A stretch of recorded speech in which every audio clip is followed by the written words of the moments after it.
Сиз туура жолду тандадыңыз. Инсан таануу YouTube каналы. Арыбаңыздар урматтуу Инсан таануу каналынын угармандары. Бүгүн сиздер менен таңкы жазуулар, ак кагаздын керемети, күнүмдүк тизменин маанилүүлүгү боюнча кеп кырабыз. Таза стол, ак кагаз жана калем. Өзүмдү таанууга, алдыга карай кадам таштоого берилген тынч жай. Колума калем жана ак кагазды алып, ички абалымдагы сезимдерди, эмне жасагым келип жатканын жазамын. Анткени чаржайыт ойлор жана ирээтсиздикти сезгенде бул ыкма мага дайыма жардам берет. Ак кагазга ички ойлорду түшүрө баштаганда ойлорум топтолуп, жасалчу аракеттер ирээттелип, максатка жетүүгө ишеним пайда болуп баштайт. Ар күнү эртең менен ойгонуп, ак кагазга каалаганыңызды жазыңыз. Эч нерсе жазгыңыз келбей жатса, эч нерсе деп жазыңыз. Күндөрдүн бир күнү ал кагазга бир нерселер жазылып баштайт. Баштапкы ойлор чаржайыт кезинде жазылгандарды өзүңүз дагы башка дагы окубасын. Ишенип коюңуз. Ал кагазга 10-15 күндөн кийин эң таза сиздин ички дүйнөңүздөгүлөр тизмектелип чыга баштайт. Ошондо ойлор тизмектелип, чыныгы таза табиятыңыздагы тазалыктар чыгып, сизде аракет пайда болот. Ооба, кандайдыр бир себептерден улам ар кимде тынчсыздануу бир боштук бар. Ал боштук менен толтурулуп, өмүр өтө бербесин. Анткени адам канчалык бош болгон сайын, анын күнү дагы боштук менен өтө берет. Чыныгы өзүңүздү табуу жолу бир гана өзүңүз аркылуу болот. Аны сизге өзүңүздөн башка эч ким таап бере албайт. Ар бир майда аракеттер сизди түптөйт. Инсан өзүн издөө керек эмес. Инсан өзүн жакшы аракеттер, адаттар жана ишеним менен куруу керек. Ар күнү жасалчу иш-аракеттерди күндөлүккө тизмектеп жазуу менен стресстик абалдан чыгууга, кайда кетип бара жатасың багытты аныктап алууга, биринен кийин бири келген азгырмалуу ойлордон бошонууга, күндөрдү мазмундуу жана ыраазы болуп өткөрүүгө, ар бир күн кандай өтүп жатат дайыма тизмектеп жазуу менен сөз байлыкты өстүрүүгө, эң негизгиси максаттарга майда кадам менен аракеттерди жасоого көмөктөшөт. Дайыма күндү тизмектелген тизме менен баштоо, жазуу, аны пайдалануу бизди биринин артынан бири келген азгырмалуу кыялдардан, жалкоолуктан, жалган элестерден арылтып, акыл ойду тазалоого жардам берет. Күндөлүк тизме менен аракет жасоо зергиштүүдөй сезилгени менен аны жашоодо колдонуу сизди аң сезим жана физикалык жактан бейпилдикке, туруктуулукка, иреттүүлүккө, тартипке алып келет.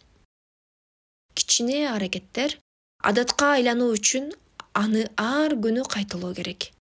Кайталап жасай берүү мээде нейрондорду пайда кылып, адам аны кийин кыйынчылыксыз жасап баштайт. Биз дайыма жакшы жана туура жолду табууну каалайбыз. Бирок бул жолдо аракет кылууну унутуп коебуз.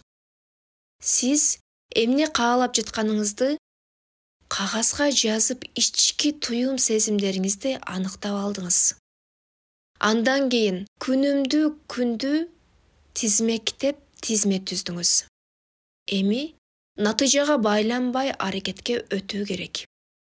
Чыныгы ачылыштар бул ошол ачылыш эмес. Эң маанилүүсү ачылышка алып барган жол, процесс, аракет болуп эсептелинет. Флорида университетинин профессору Жерри Уллерсман сабагында студенттерди 2 группага бөлөт.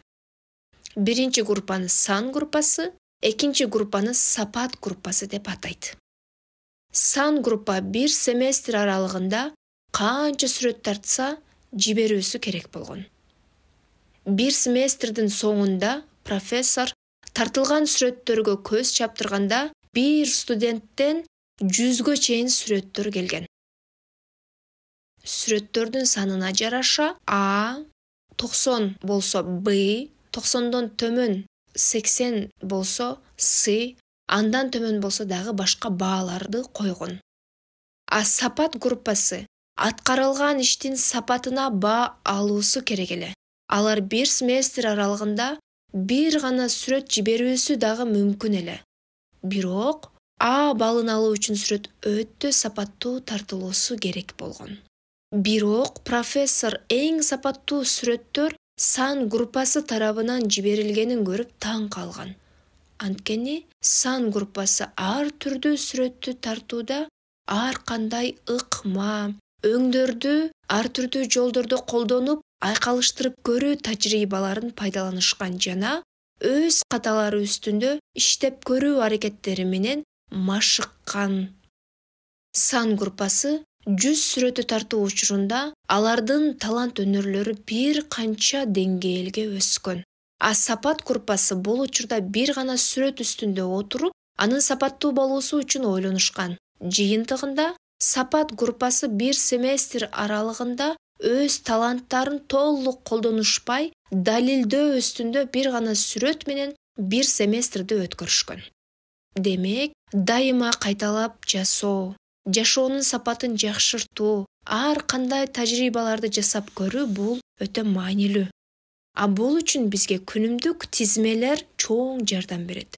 Өзгөрүү үчүн тизме түзүп, ага аракет кылбасак, баткакта орто жолдо калып кетүүбүз өтө оңой. Мисалы үчүн, сиз аракетте болгондо сөзсүз пландайсыз. Аларды ишке ашыруу үчүн аракетке кыймылга өтөсүз. Кыймылдуу инсан дайыма энергиялуу болот. А сиз бир жумалык же бир айлык же бир жылдык пландап алуу менен жашайсызбы? Эгерде ооба десеңиз, анда комментарийге өз тажрыйбаларыңыз менен бөлүшө кетиңиз. Эгерде тизме түзүү, пландоо менен жашабасаңыз, сизге сунуш. Бир күндүк күнүңүздү кагазга пландап тизмелеп жазыңыз. Балким атайын тизмелөө үчүн күндөлүк сатып алыңыз. Бир күндүк, андан кийин бир жумалык жасай турчу иштериңиздин тизмесин түзүп, ушул жума ичинде акырындан жасап, жума акырында өзүңүзгө отчет бериңиз. Бир жума ичинде тизмектелген иштин канчоосун бүтүрө алдыңыз, канчасын ишке ашыра алдыңыз, канчалык өзүңүзгө пайда алып келе алдыңыз, биз менен сөзсүз бөлүшө кетиңиз.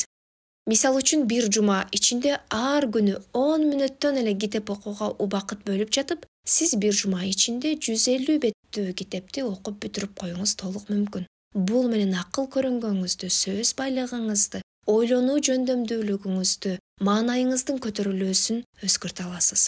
Албетте сиздин маанайыңыз, сиздин кең ой жүгүртүүңүз айланаңызга, уул кызыңызга, түгөйүңүзгө, жакындарыңызга, коомуңузга сөзсүз таасирин тийгизет. Анда кагаз жана калем алып, күндү тизмектеп жасагыла. Анткени мен жасаймын деп коюу такыр башка, аны жасап аракетке өтүү бул чыныгы аракет болуп эсептелинет. Анда сизге ийгилик тилеймин.